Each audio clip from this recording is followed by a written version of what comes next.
Hi, magandang araw sa inyong lahat, and by the way, this is Papa Coco pa sa ating Papa Coco's Math tutorial session for today. So ang pag-uusapan natin ay may kinalaman 'no, sa linear algebra using determinants. So paano po ba pala tayo nagso-solve ng determinants? So unang-una, yung ating pong given dito is meron tayong augmented matrix dito, cosine x, sin x, and then negative sin x, cosine x. So bago ang lahat, gusto ko munang i-explain sa inyo kung ano ba ang formula na ginagamit natin to solve a determinant. So halimbawa, let us have this example. No? Halimbawa, meron tayong given determinant dito na A, B, and then C, D.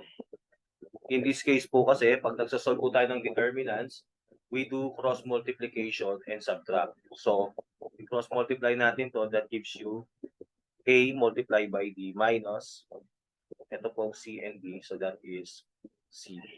So ganyan po yung pagsosolve natin using determinants. So ngayon, paano natin isosolve using this problem? Itong cosine x, sin x, negative sin x, and cosine x. So same procedure lang din po.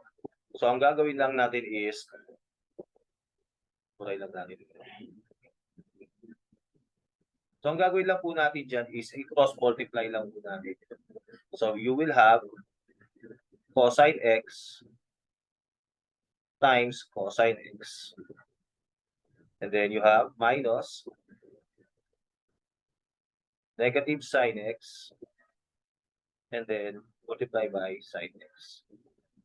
In this case po, makukuha po natin cosine x times cosine x, that will be cosine squared x, and then minus negative sin x times sin x, that will give you negative sin squared x. In this case po, itong negative na to, pati-distribute, so magkakaroon po tayo na cosine squared x plus sin squared x.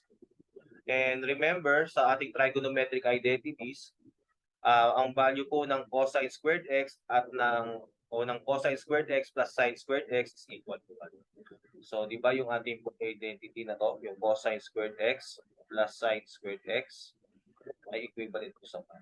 So, yan po yung identity.